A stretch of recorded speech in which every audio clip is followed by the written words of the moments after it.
ഇന്നത്തെ പ്രധാനപ്പെട്ട 10 വാർത്തകളിലേക്ക് ടുഡേസ് ഹൈലൈറ്റ്സ് ആരംഭിക്കാം. സ്വാഗതം. വീടിന് മുകളിലേക്ക് മണ്ണിടിഞ്ഞു വീണ് വീട്ടമ്മയും പേരക്കുട്ടിയും മരിച്ചു. മലക്കപ്പാറ അപ്പർ ഷോളയാർ ഡാമിന് സമീപം തമിഴ്നാട് അതിർത്തിയിൽ മക്കം റോഡിൽ അറുമുഖന്റെ ഭാര്യ രാജേശ്വരി, ഇവരുടെ ചെറുമകൾ ജ്ഞാനപ്രിയ എന്നിവരാണ് മരിച്ചത്. സംഭവ സമയം ഇവർ 2 പേർ മാത്രമാണ് വീട്ടിലുണ്ടായിരുന്നത്. പെരിങ്ങൽകുത്ത് ഡാമിന്റെ ഒരു റിവേഴ്സ് ലൂയിസ് കൂടി തുറന്നു. 200 ക്യൂമെക്സ് ജലം ചാലക്കുടി പുഴയിലേക്ക് ഒഴുക്കി തുടങ്ങി.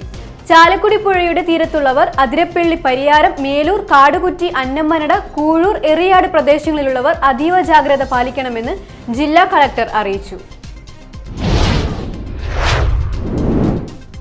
കാലവർഷം കനത്തതിനെ തുടർന്ന് ജില്ലയിൽ ദുരന്ത നിവാരണ അതോറിറ്റി പ്രവർത്തനങ്ങൾ ഊർജിതമാക്കുന്നതിന്റെ ഭാഗമായി 25 അംഗം NDRF സംഘം എത്തി.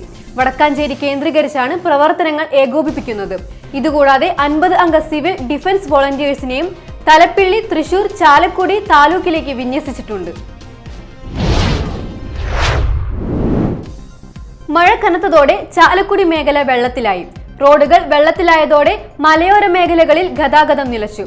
പല തോടുകളും കരകവിഞ്ഞൊഴുകി. കൃഷിയിടങ്ങൾ വെള്ളക്കെട്ടിലായി. കപ്പത്തോട് കരകവിഞ്ഞൊഴുകി. പരിയാരത്തെ പല മേഖലയിലും റോഡ് ഗതാഗതം നിലച്ചു. മഴ ശക്തമായതിനെ തുടർന്ന് കൂഴൂർ പഞ്ചായത്തിലെ താഴ്ന്ന പ്രദേശങ്ങളിൽ വെള്ളം കയറി. കുണ്ടൂർ, ആലമറ്റം, കൊച്ചുകടവ്, എരവത്തൂർ, കൂഴൂർ എന്നിവിടങ്ങളിലാണ് വെള്ളം കയറി തുടങ്ങിയത്. വീടുകളിലേക്കും വെള്ളം കയറി തുടങ്ങിയിട്ടുണ്ട്. അന്നമ്മനട ഗ്രാമപഞ്ചായത്തിലെ താഴ്ന്ന പ്രദേശങ്ങളിലും വെള്ളം കയറി തുടങ്ങി.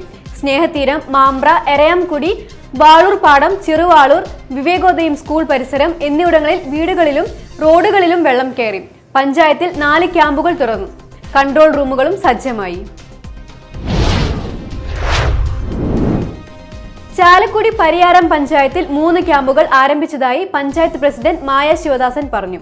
പരിയാരം സെന്റ് ജോർജ് സ്കൂൾ, കുറ്റിക്കാട് സ്കൂൾ, IHDP കമ്മ്യൂണിറ്റി ഹാൾ എന്നിവിടങ്ങളിലാണ് ക്യാമ്പുകൾ തുടങ്ങിയിരിക്കുന്നത്. സംസ്ഥാനത്തെ 49 തദ്ദേശ വാർഡുകളിലേക്ക് നടന്ന ഉപതെരഞ്ഞെടുപ്പിന്റെ ഭാഗമായി വെള്ളാങ്ങല്ലൂർ ബ്ലോക്ക് ഡിവിഷൻ വോട്ടെടുപ്പ് നടന്നു. രാവിലെ 7 മണി മുതൽ ആരംഭിച്ച വോട്ടെടുപ്പ് മഴയെ തുടർന്ന് മന്ദഗതിയിലാണ് നടന്നത്. വോട്ടെണ്ണൽ നാളെ നടക്കും. കൊമ്പത്തുകടവ് ഡിവിഷൻ മെമ്പറായിരുന്ന CPIയുടെ ബീന സുധാകരന്റെ നിര്യാണത്തെ തുടർന്നാണ് ഉപതെരഞ്ഞെടുപ്പ് നടന്നത്.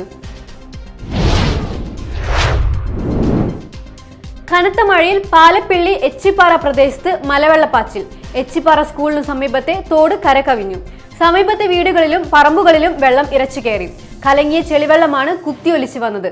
അതോടെ നാട്ടുകാർ ഉരുൾപൊട്ടിയെന്ന് ആശങ്കയിലായി.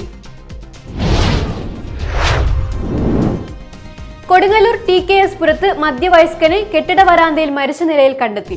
TKS പുരം സ്വദേശി പത്താഴപ്പറമ്പിൽ വീട്ടിൽ 57 വയസ്സുള്ള ഗോപാലകൃഷ്ണനാണ് മരിച്ചത്. TKS പുരത്തുള്ള വീൽ അലൈൻമെന്റ് സ്ഥാപനത്തിനു മുന്നിൽ ഇന്ന് രാവിലെയാണ് ഇയാളെ മരിച്ച നിലയിൽ കണ്ടെത്തിയത്.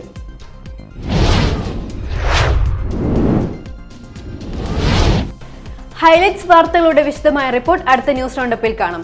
ടുഡേസ് ഹൈലൈറ്റ്സ് ഇവിടെ സമാപിക്കുന്നു. നമസ്കാരം.